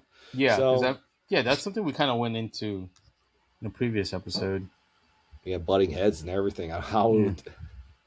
But in any case, right.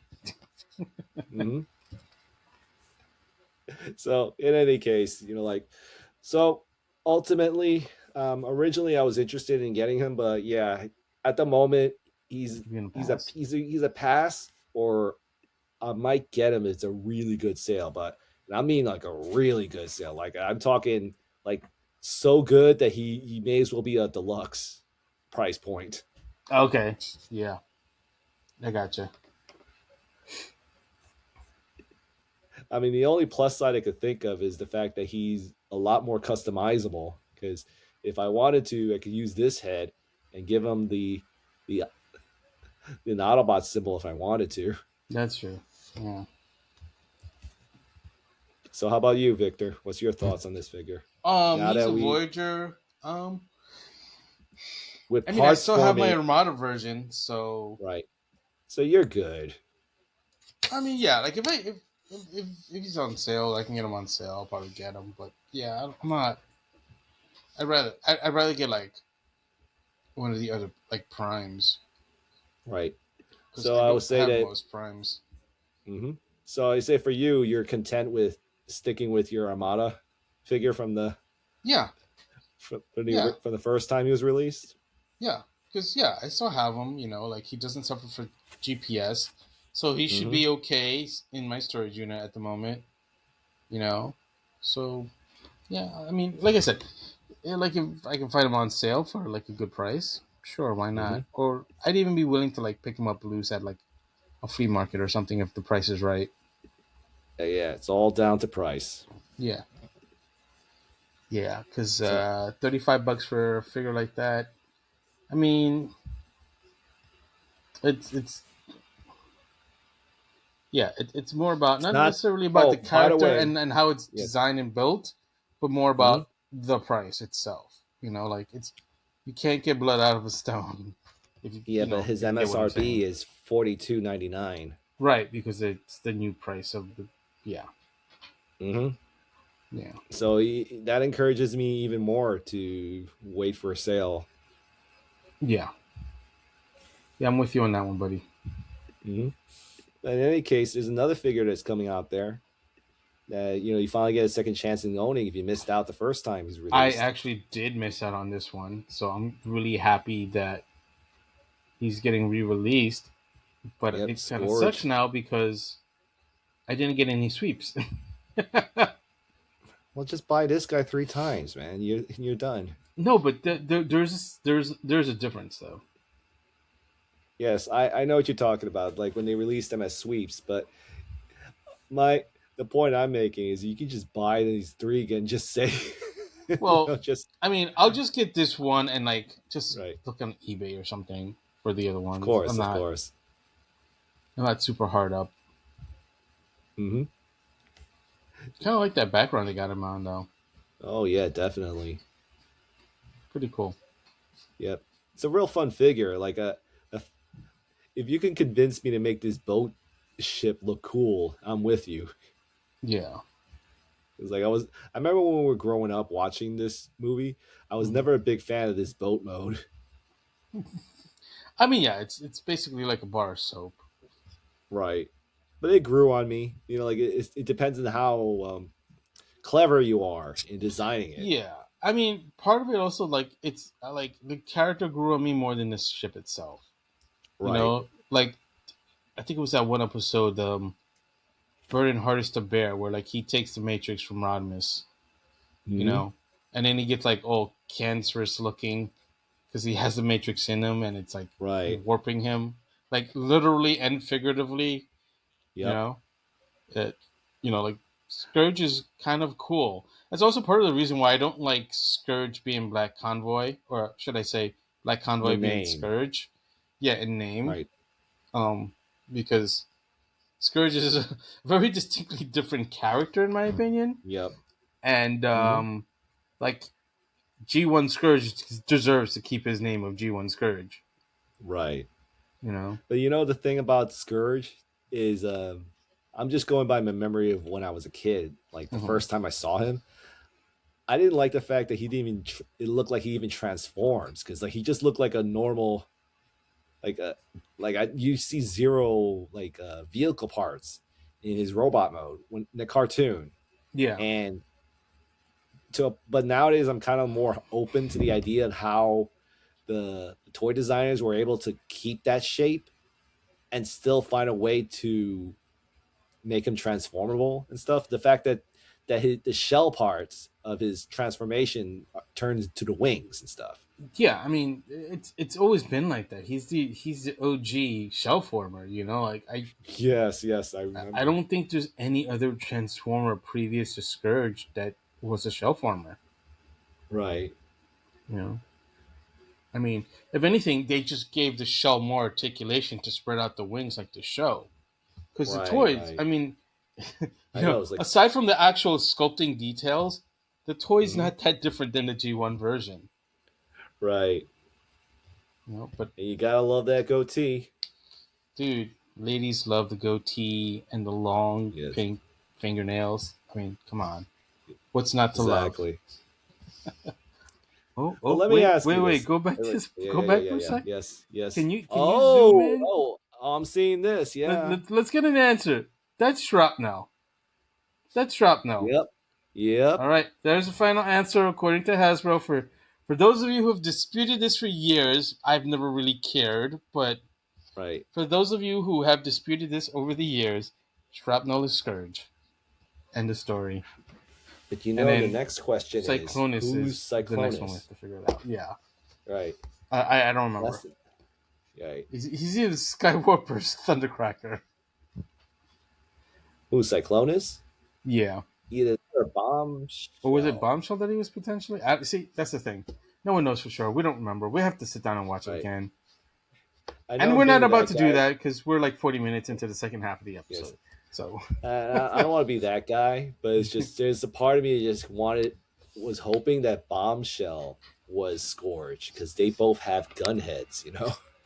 Yeah, honestly, part of me just wishes all the Insecticons were Scourge and Cyclonus and all of them, so then that way Skywarp and Thundercracker could still live, and then like the Insecticons were like the clones and not the actual original Insecticons. Right. So those Insecticons are still alive. So everyone is still alive. Exactly. Everyone is still alive, and that's that. So, but let me ask you this: going back to the goatee, do you think there's going to be a mirror universe version of Scourge where he doesn't have the goatee? I would imagine that would be the case. Because like Rodimus or Hot Rod has a goatee. And in our universe or the regular G1 universe, he's got nothing. He's clean shaven. You know? Yep. But then again, it doesn't explain Ultra Magnus because Ultra Magnus has that skull face as opposed to like just a regular face. Yeah. At least for anyways, part of storytelling. the series for Shattered Glass. Storytelling. That's all I can say. Yeah. I think also part of it is to try to get away from the whole mirror thing, from Star Trek, which is fine. Gotcha. I don't mind. So we got Outback. These are both from the Retro Collection from that'll be available at Walmart if I'm not mistaken.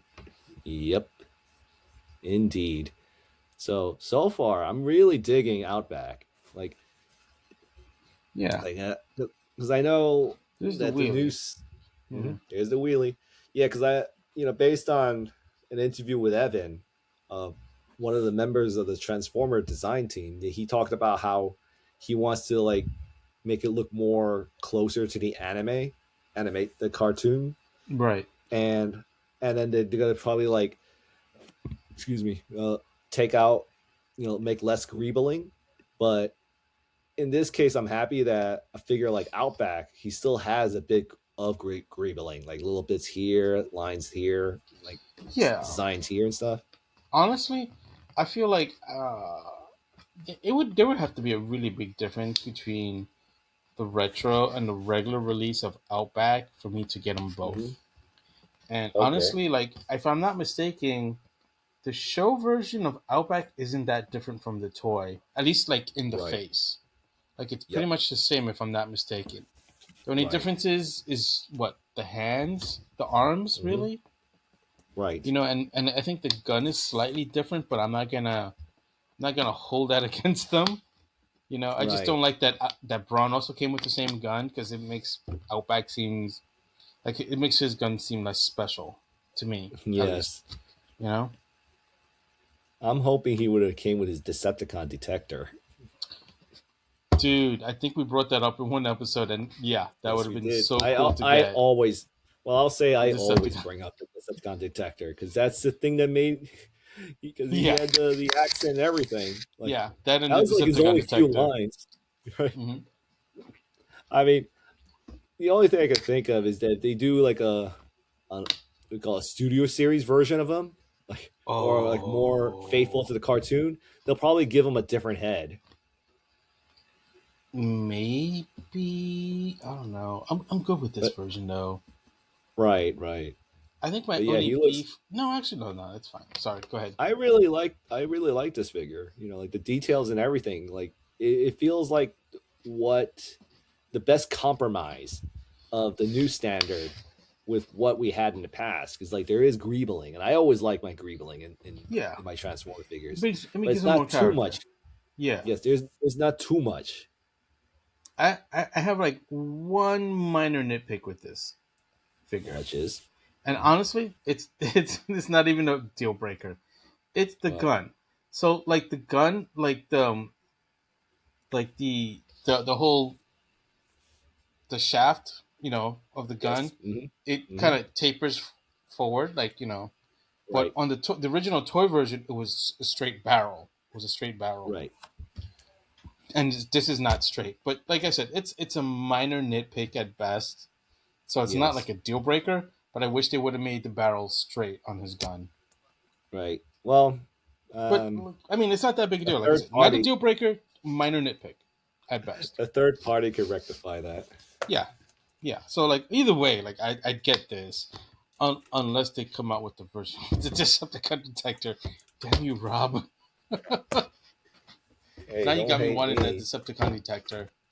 Hey, listen, if you're gonna be if you want like the best version of Outback, no, I know that's why. That's why I want the Decepticon detector. I mean, it's like Power Glide having the open chest because showing his love to Astoria. Or Cup having the little Energon goodie pack with him. There you go. Which is funny because Dion also got it. What's that?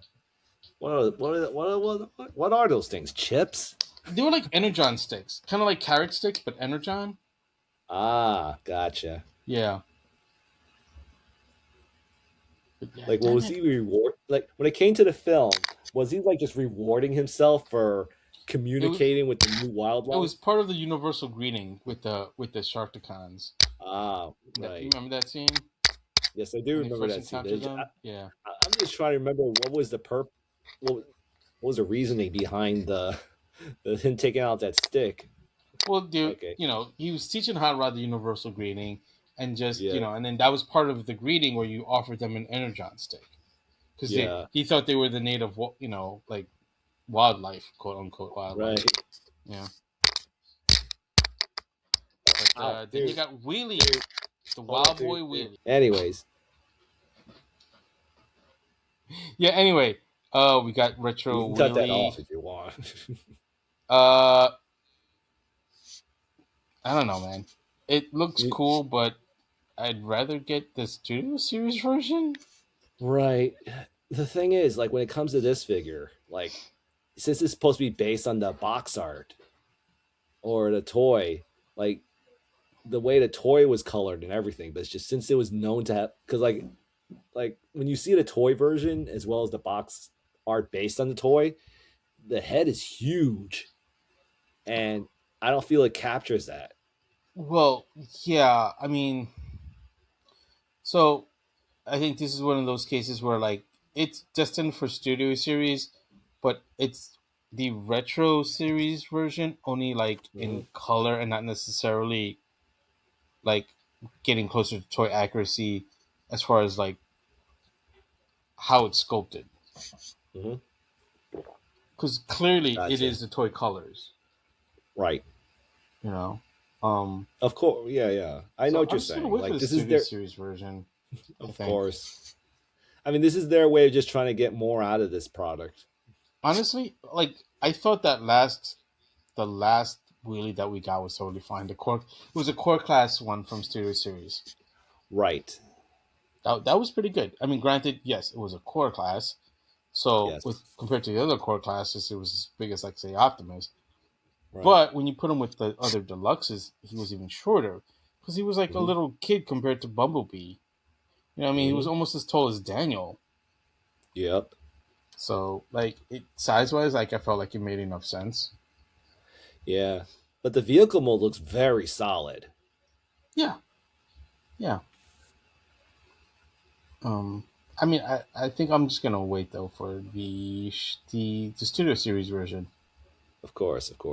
Well, look, you can do the slingshot. Right? Yeah, that's pretty cool. I'm not too fond of the colors. Like, the color scheme, you know? Yes. But it looks fine. Like, it looks like a good wheelie. Just the colors, no.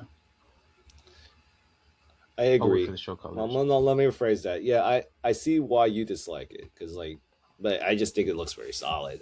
I'm curious to see how the new one will look. I mean, well, as far as like a figure / toy goes, it's I'm with you on that. It's solid. Like I like it. I just don't like the colors it's in. Right. You know, like the color placement needs to be like the show. And then I'll get. You prefer it to be more show accurate than just being as it is and stuff. Right, because this is based on the toy and the way the toy colors are. It's like having it like that, like it doesn't look. Right. I don't like it. I don't like it as much as the show version, which is rare for me because generally I'm like, I generally prefer a toy colored version. You know? But this is one time I'm like, no. The exception. Yeah. Or like even it doesn't even necessarily have to be about the color, but like say with like Gears, like where he had the visor versus the show face, and that's why I have both of those. Yes. Same thing with Bumblebee. It's like toy face versus show face. I'm like, okay, that's fine. I mean, granted, now I have a bunch of Bumblebees ad nauseum, but at least there's those, between those two versions, there's enough of a difference where I'm like, it justifies it, Right. But anyways, dude, the last bit of news that caught my eye that I figured we just get our thoughts in, good or bad, is this new collab for this is a collab between MLS Soccer and Hasbro, which is Optimus Prime turning into a soccer ball. Yeah. Pass. Of course.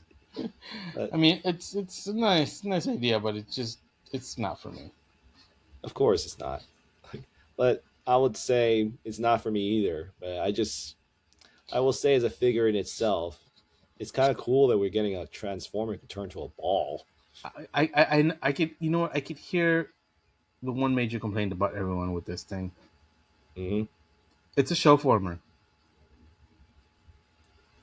Mm. Dude, it's a shell former. You can see. I mean, am I complaining about it? No, because I understand that sometimes certain alt modes you need the robot to be a shell former. Right. But so I don't really care. But there are people out there that's the first thing they're gonna whine and bitch about. I'm like, right. Oh, it's a shell former. It's not a good transformer. And blah exactly. blah blah. And I'm like, yes. You know what? You're very short sighted if you think like that, because there's sometimes that's the only way you could do it. Yeah. And the fact that and then you have these guys who are like in Japan or here in the States, in Hasbro or Takara Tomy. Yes. And like they're smart enough to figure out this stuff.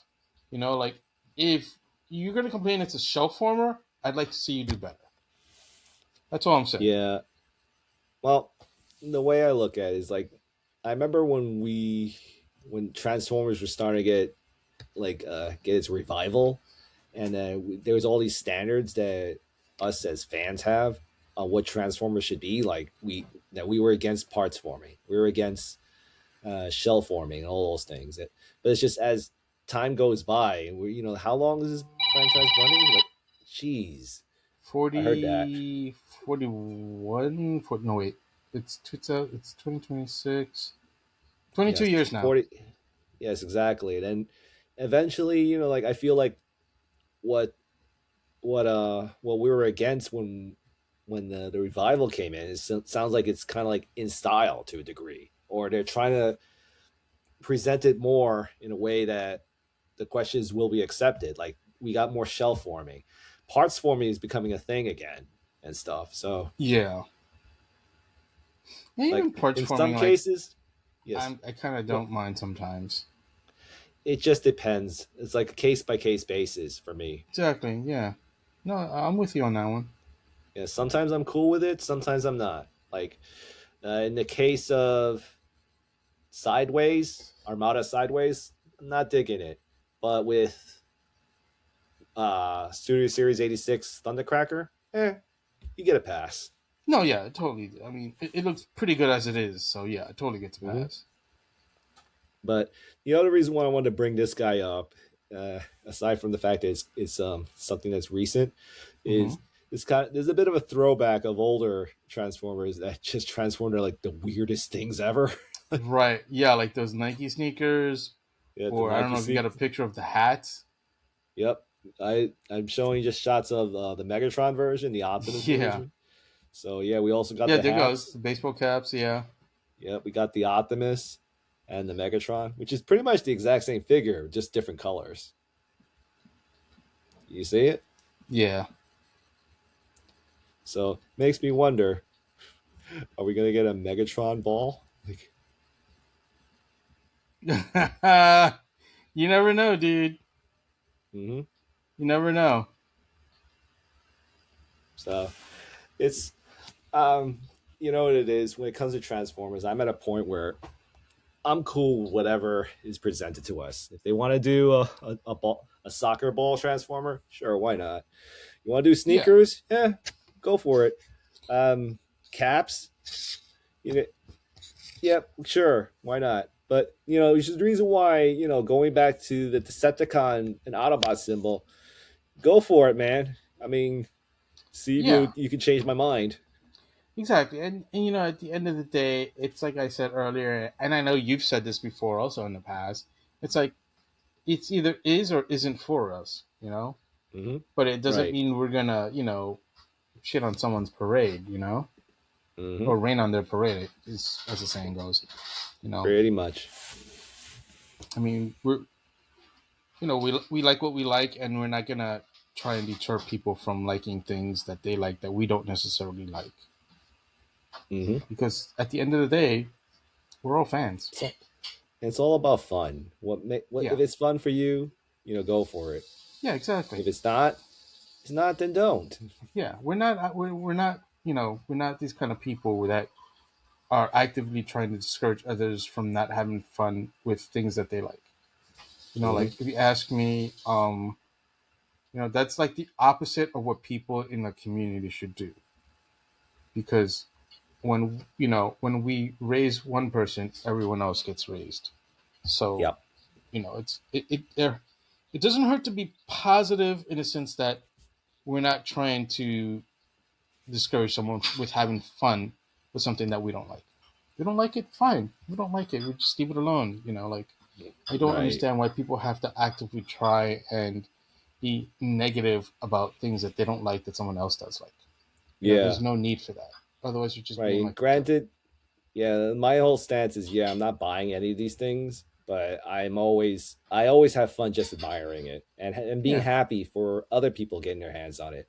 Exactly, because that's part of the fun, And at the end of the day, we all like the same things, regardless of whether or not we like one particular item, like said soccer ball or whatever. Right. If you like it, cool, man. It's not for me. It's not for Rob.